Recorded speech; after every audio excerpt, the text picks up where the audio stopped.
ద్వైపాక్షిక సంబంధాలను బలోపేతం చేసుకోవడంతో పాటు కృత్రిమ మేధ వినియోగంపై వివిధ దేశాధినేతలు సీఈఓలతో ప్రధాని నరేంద్ర మోదీ సమావేశమయ్యారు. శ్రీలంక అధ్యక్షుడు అనురా కుమార దిశనాయకతో భేటీ అయిన మోదీ ఇంధనం, మౌలిక సదుపాయాలు, హెల్త్ కేర్, బ్లూ ఎకానమీ వంటి రంగాల్లో సహకారంపై చర్చించుకున్నారు. ఈ సందర్భంగా తమకు అత్యంత విలువైన పొరుగు దేశంతో స్నేహాన్ని మరింత పటిష్టం చేసుకునే విధంగా అడుగులు వేస్తున్నట్లు మోదీ ఎక్స్లో తెలిపారు. స్లోవేకియా అధ్యక్షుడు పీటర్ పెల్లెగ్రినితో సమావేశమైన ప్రధాని భారత్, EU మధ్య కుదిరిన స్వేచ్ఛా వాణిజ్య ఒప్పందం వల్ల ఇరు దేశాల మధ్య పెట్టుబడులు పెరుగుతాయని ఆశాభావం వ్యక్తం చేశారు. లిక్టెన్ స్టెయిన్ యువరాజు అలోయిస్తో భేటీ అయిన Modi innovation, research and development, నైపుణ్యాభివృద్ధిలో సంబంధాల బలోపేతంపై చర్చించినట్లు వెల్లడించారు.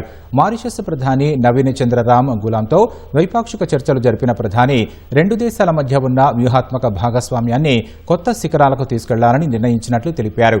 గ్లోబల్ సౌత్ను మరింతగా అభివృద్ధి చేయడంపై ఐక్యరాజ్య సమితి సెక్రటరీ జనరల్ ఆంటోనియో గుటెరెస్తో మోదీ ప్రత్యేకంగా సమావేశమయ్యారు. కృత్రిమ మేధ అందరికీ అందుబాటులో ఉండేలా చేయడంలో ఐరాసాకు ఉన్న పాత్రపై చర్చించారు. గ్లోబల్ సౌత్ గొంతుకకు మరింత ప్రాధాన్యత ఇవ్వాలని మోదీ పునరుద్ఘాటించారు. మరోవైపు భారత్లో కృత్రిమ మేధను ఎలా వినియోగించాలన్న అంశాలపై క్వాల్కామ్, ఓపెన్ ఏఐ సంస్థల సీఈఓలతో కూడా మోదీ కీలక సమావేశాలు నిర్వహించారు.